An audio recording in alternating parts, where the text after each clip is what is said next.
Przygotujemy sobie trochę części do ocynku, do malowania. Trzeba je doprowadzić trochę do ładu, bo widać tu trochę korozji. Nareszcie przyszła długo oczekiwana paczka.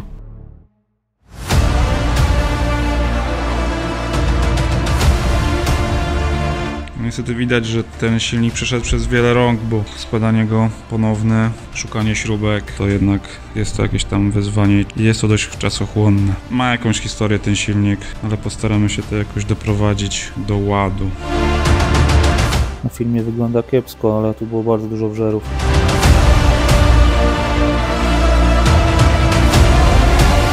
To jest wszystko wymyte, ale to już jest po prostu odbarwione aluminium. Jeszcze czekam na wąż między zbiorniczkiem a pompą wspomagania, bo też jest uszkodzony. Wyszło to teraz w ostatniej chwili, w sumie przed montażem. No to kręć!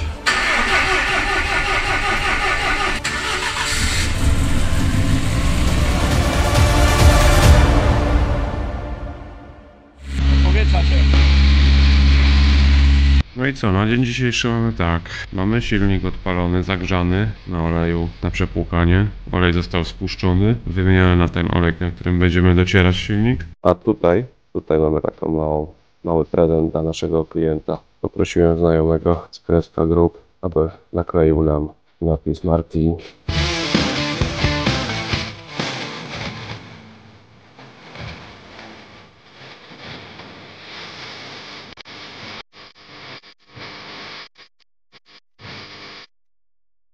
Dzień dobry, dzień dobry. Jaki piękny. Niebieski. Udało się? Jak widzisz, wiele problemów. W czym to był problem, żeby ten lakier dobrać? W lakierze. No bo jest taki przecież ładny, błękitny. Problem polegał na tym, tak rozłożymy kilka, żeby to było wyobrażenie tego. Tak naprawdę to w zależności od kąta, jak spojrzysz z jakiego kąta, tak ten lakier widać. Problem polegał na tym, że ten lakier jest trzywarstwowy, czyli masz pierwszą bazę białą i tak naprawdę każdy natrysk zmienia odcień. Na tych próbkach kwadraciki to bardzo ładnie widać. To jest pierwszy, drugi, trzeci, czwarty, piąty, szósty. Ile warstw jest na tym zderzaku? 8. Generalnie bazy jest 10, bo masz dwie warstwy białego, czyli spodu tak zwanego i tak naprawdę masz 8 warstw błękitnego koloru. Ale to tym samym cały czas natryskiwałeś? Tak. Takim samym składem, w sensie nie jakimś tam bardziej mniejszym, coś tam? Nie. Trudność polegała na tym, że każdy natrysk, który nakładasz, musi być równy, bo widzisz, próbkę jak sobie robisz, sobie przestawisz, pach i jest równo, fajnie. Ale tak naprawdę jak już zderzak lakierujemy i wszystkie ma zakamarki i równo to fajnie rozłożyć, jest to dość trudno. Te krateczki, siateczki troszeczkę odświeżyliśmy to, no bo tu musieliśmy dopryskać. Ale fajnie, bo są, wiesz, one przebijały już tutaj. Pamiętam, że to nie było już takie czarne, tylko takie... Jest to fajnie, bo to będzie, znaczy lepiej to będzie wyglądało po prostu i tyle. To co, założymy sobie ten spoilerek, tak, który tutaj mam Jureczek ładnie wykleił. Ale będzie piękny. Czekaj, bo coś tu mi się... Dobra, no u mnie jest chujowo. U mnie to te podkładki wszystko odsunęły, zobacz. Tu jest szpara i tam też się zobacz tu, ja już dopchałem. Ale to masz, co tam ci tak odsunął? Te podkładki... Ale zobacz, mi tu się nagle zabiło tyle miejsca. No bo jakbym to wsunął, to by to wtedy bliżej weszło, wiesz o co chodzi? Także to... U mnie jest teraz idealnie. Patrz. No u ciebie tak, ale u mnie nie ma, no nie opiera się na tym.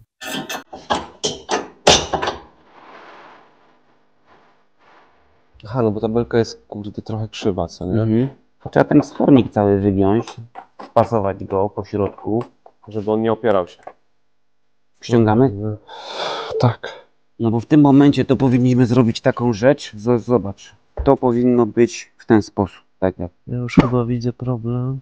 To musiało być tak poskręcane, jak był pęknięty jeszcze, to wiesz, to się poddał i cześć, nie?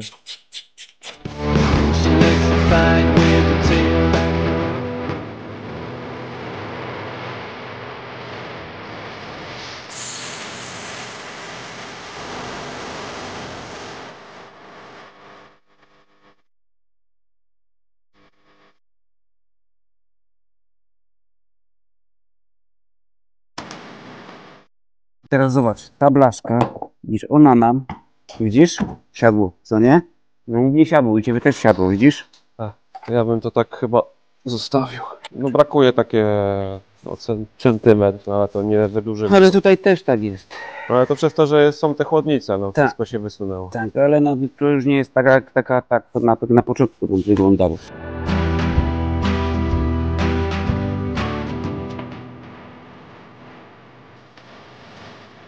A silnik został już kilkakrotnie zagrzany, popracował sobie już kilka godzin nawet. On cały czas pracuje tak trochę kwadratowo, dlatego spróbujemy jeszcze podregulować nieco wstępnie koła rozrządu, tak żeby uzyskać możliwie jak najwyższe podciśnienie. Wtedy on powinien pracować troszeczkę równiej i żwawiej, a resztę to już podczas strojenia na hamowni.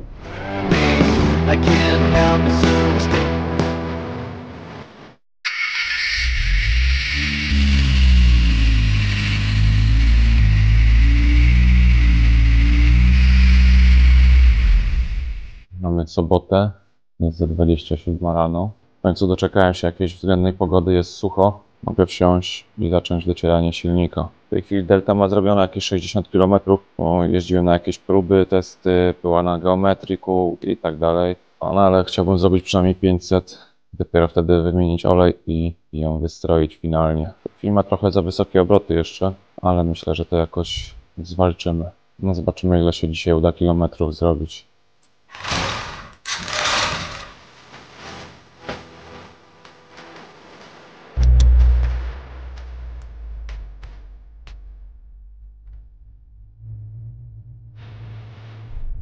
Jeszcze wyjechałem za miasto, bo szybciej kilometrów przebywa. Też jeszcze termostat ma jakiś problem. Już tylko nabierzemy prędkość i temperatura spada. Będzie trzeba go prawdopodobnie wymienić. Ciśnienie oleju jest ok. Trochę kilometrów zrobiłem. 120 około. Chyba wszystko git, nic nie widać. A jak tylko wjadę do miasta, to zaraz temperaturę łapię ładną, wiertlaczek się włącza, ale jak jadę tylko na trasę, to temperatura spada do 70. Dodatkowo też myślę, że co zaobserwowałem, ten blow-off, który tutaj jest zamontowany, raczej nie działa poprawnie. Wydaje mi się, że on przepuszcza, będę musiał to zweryfikować, bo jeździ się prawie cały czas jak na podciśnieniu. Nawet jak uda się zbudować jakieś doładowanie z rzędu 0,5, 0,8, no 0,7 bardziej, to i tak po spuszczeniu nogi z gazu nie słychać praktycznie nic, żeby upuszczał, czyli prawdopodobnie spuszcza cały czas. To pierwszy dzień konkretniejszego docierania za nami. Dzisiaj już daruję sobie. Wszystko przebiegło bez najmniejszych problemów. Nic tu się nie dzieje złego. Jedyne co to tak, ten termostat na pewno do wymiany, blow-off do wymiany. Musimy jeszcze tam zerknąć raz do pływaka, bo paliwo jest zrobione dokładnie 302 km. Jeszcze jakieś 200 i silnik będzie, myślę, w miarę dotarty. Będziemy robić 1000, aby to trwało wieki. Dzisiaj za dużo czasu nie miałem na jazdy, więc robiłem tylko 30 km. No ale to i tak pozostało nam jeszcze tylko trochę, coś koło 160.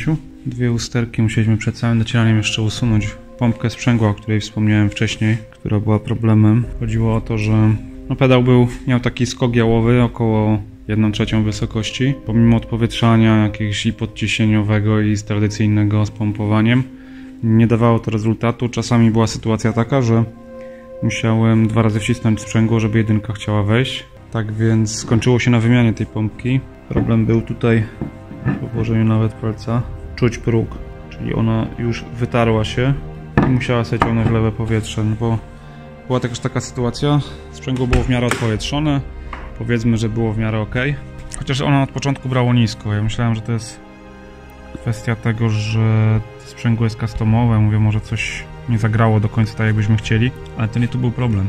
Po kilkukrotnym takim lekkim ruszeniu okazywało się, że pierwsze wciśnięcie sprzęgła wpadało w sprzęgło do podłogi, czyli ruszając w ten sposób tłokiem już sobie ssało lewe powietrze. Kolejna sprawa, która też wyszła między innymi, to jest to, że ten pedał sprzęgła cały czas był mniej więcej tyle niżej od pedału hamulca. Od samego początku.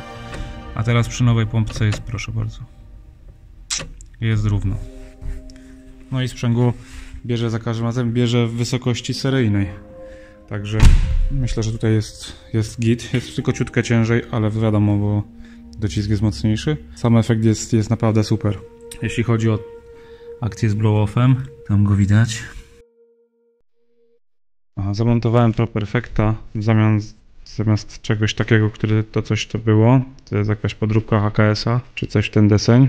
Problem był taki, że bardzo trudno było zbudować to doładowanie i po odpuszczeniu nogi z gazu nie było w ogóle czuć i słychać tego To jest takiego standardowego syknięcia z blow-offa. Czyli prawdopodobnie, tutaj już też podaliśmy tutaj ciśnienie i tutaj leci powietrze, czyli ten tłok nie uszczelnia się. Nie działa to tak jak powinno.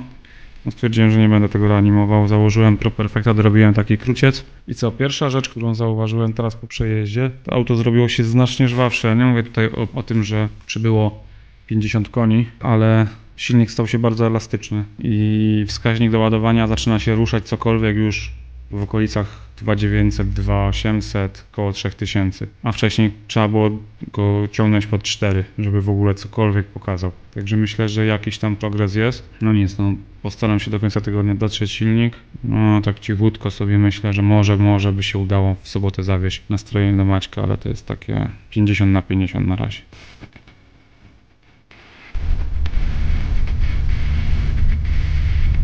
A dzisiaj wystarczy do docierania. Zrobiłem prawie 300 km, więc nie jest tak źle. Nie jeździłem dzisiaj sam. Jest ze mną Miki, przywitaj się. A tyle nastukaliśmy kilometrów. Dzisiaj nie ma zbyt pięknej pogody.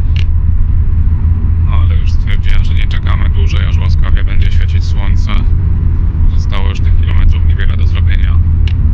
Zjeżdżę i kończę ten temat, przynajmniej jeśli chodzi o docieranie. Co, no Lancia dotarta. Wymieniliśmy olej na motula Le Mans. To jest to, co się zgromadziło na spodzie oleju starego, w sensie na spodzie bańki ze starym olejem. Nie ma tu nic niepokojącego. Tu jakieś drobinki jeszcze musiały być w silniku, ale generalnie opiłków żadnych nie ma.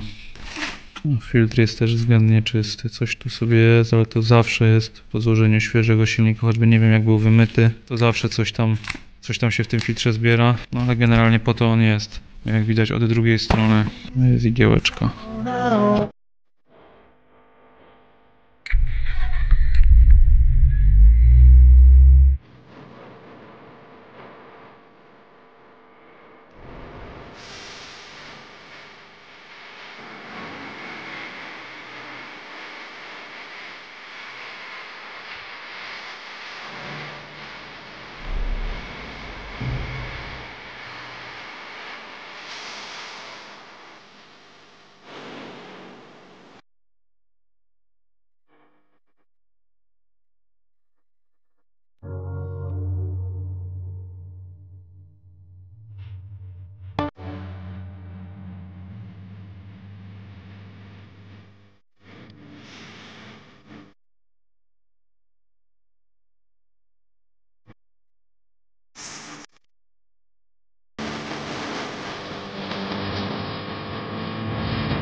I need to tell you something before you go.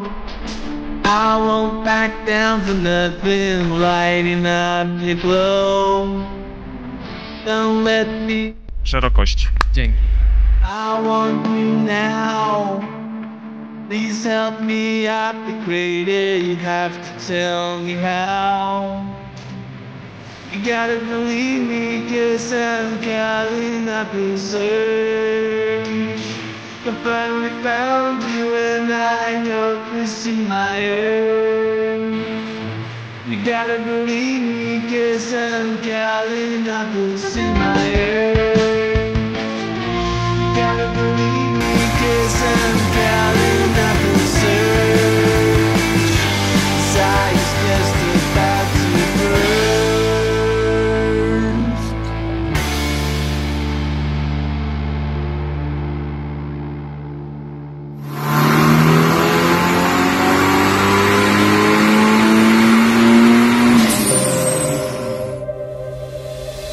Wróciła.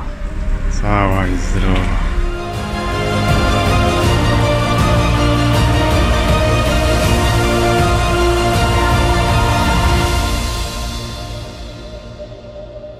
Delta w końcu wróciła ze strojenia.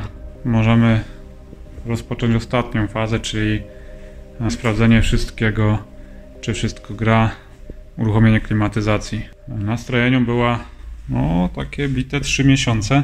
Ale dlaczego?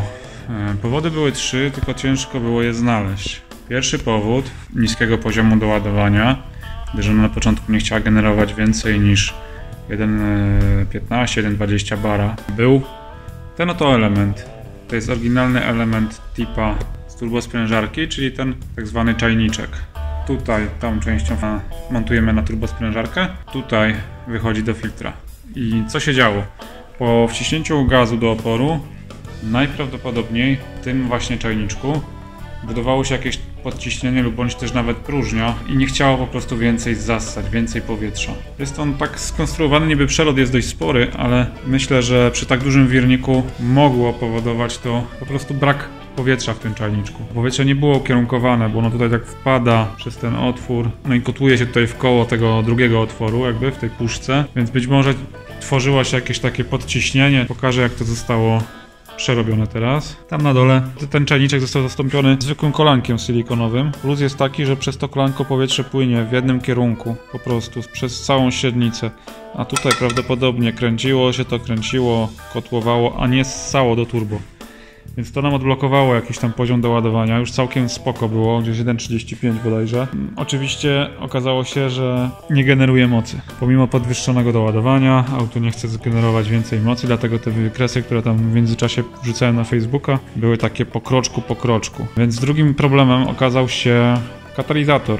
Oryginalny katalizator, który tutaj jest. Pomimo tego, że wydech w tej delcie jest tytanowy, niestety, jak to za granicą, został oryginalny katalizator. No tam niestety on musi mieć TIF, musi spełniać wszystkie normy. Katalizator okazał się zapchany. Wypluł flaki po prostu. No więc zostało to udrożnione, czyli wyjęty, wystukane te resztki kata.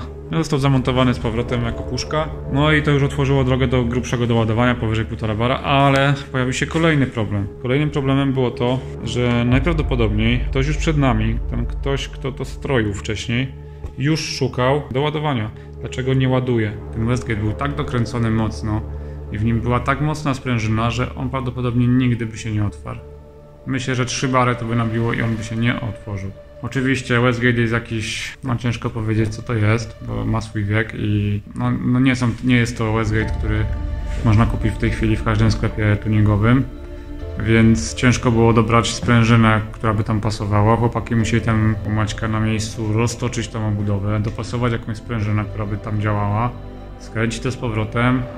No i wtedy zaczęło to być kontrolowalne, więc w tej chwili mamy 317 koni, 360 chyba 8, jak dobrze pamiętam, newtonometrów przy 1,50 bara, więc nie ma źle, ale żeby nie było też za różowo, to już był problem w powrocie ze strojenia, już był problem z ładowaniem, mam nadzieję, że już go rozwiązałem, bo nagle po rozgrzaniu silnika okazuje się, że jest 12,50 zamiast 14 V, no ale w tej chwili już jest ok, na tą chwilę. Jest jeszcze jeden problem, zaczęła gasnąć niespodziewanie.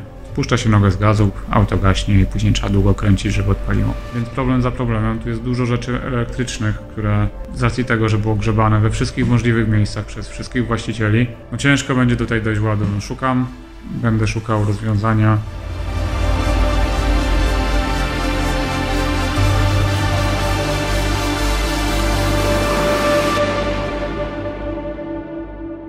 Ostatnie dni musieliśmy jeszcze rozebrać cały wydech, ale no było słychać nieszczelność.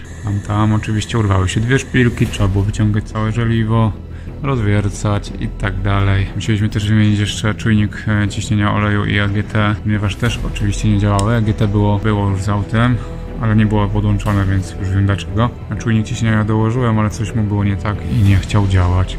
Dodatkowo odizolowaliśmy tutaj element, od którego grzał się bardzo alternator. Szczególnie na postoju ta temperatura leciała sobie do góry, alternator się robił bardzo gorący i tracił teraz więcej voltów. Więc mamy cały układ poskładany na nowo, te czujniki wymienione. Zostało nam jutro jeszcze podłączyć to AGT, wciągnąć do kabiny i spróbować uruchomić klimatyzację.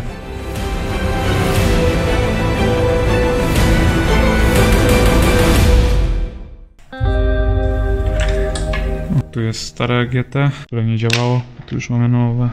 Jest trochę krótki kabelek, ale może starczy. Trzeba wciągnąć do kabiny i podłączyć do EMU.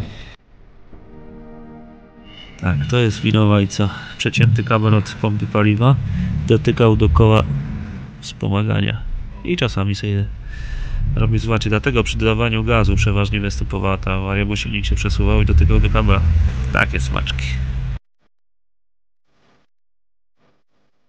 No chyba się udało. Wszystko zostało dokończone, zrobione i sprawdzone. Nawet udało się nabić klimę i działa. Wszystkie jakieś takie drobne bolączki i inne tematy zostały usunięte. Został wymieniony czujnik EGT na nowy, jak u Mastera, oraz czujnik ciśnienia oleju. Tamte po prostu nie działały. I do tego zostały zrobione zabezpieczenia według tych wskazań tych czujników. Czyli jeżeli ciśnienie oleju nagle spadnie, silnik się wyłączy. Jeżeli EGT zostanie przekroczone, zostanie podlany paliwem, żeby schłodzić tłoki. I cóż, no, czeka teraz na właściciela. W poniedziałek będzie odbiór. Wielki moment.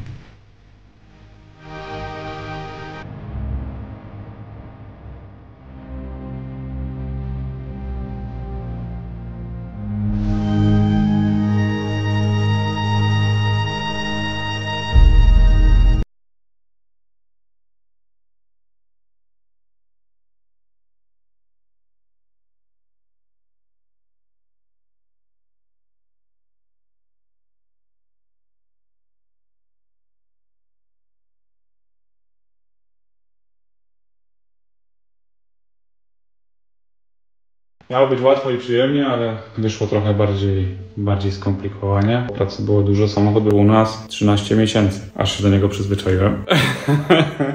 Czyli mówisz, że z miłą chęcią byś taki przygarnął? Tak, no bardzo chętnie. Może właściciel będzie chciał sprzedać. No, może już się denerwował, będzie chciał. Co chwilę pytał kiedy. No cóż, no co, zaczęliśmy od prostych tematów, niby wyczyszczenia instalacji z jakichś dziwnych rzeczy, setki metrów kabli, które wyciąłem, jakichś urządzeń dziwnych i takich tematów. Wyczyściliśmy to, zrobiliśmy tam porządek w środku głównie i pod maską. Wymalowaliśmy całe tylne zawieszenie, bo było już zardzewiałe. No takich tematów około jakby silnikowych, dużo rzeczy. W pierwszym etapie to w zasadzie doprowadziliśmy do ładu przez cały osprzęt, jakieś tam niedoróbki i tak dalej i pomalowaliśmy wszystko na czarno, bo nie było tutaj zbyt ładnie. Wszystko było wypolerowane aluminium, tak trochę to nie do końca migało.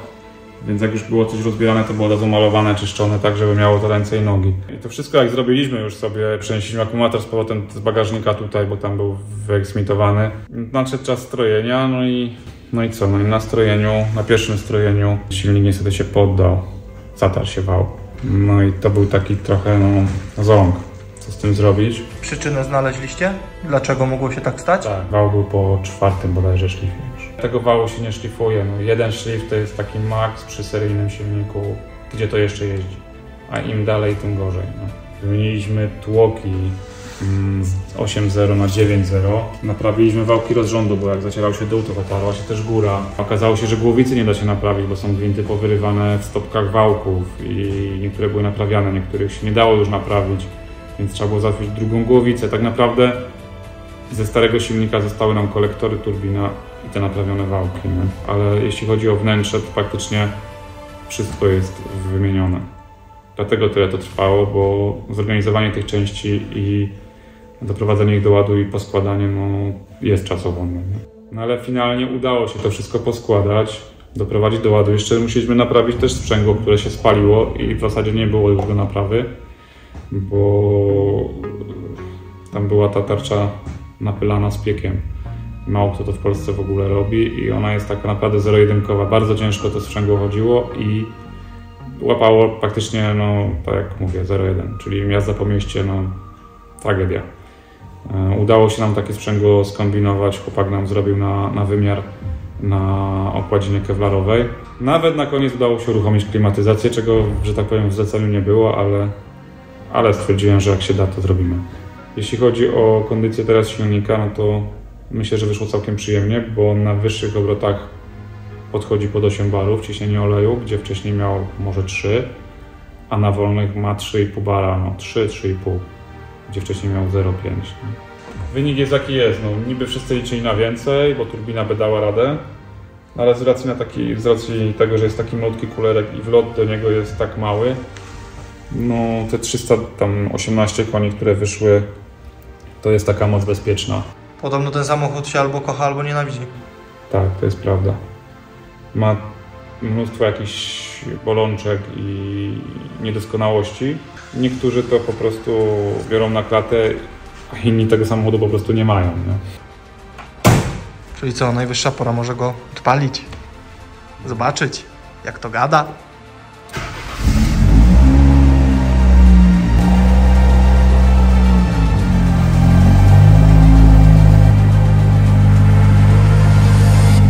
najwyższa pora chyba go zakończyć.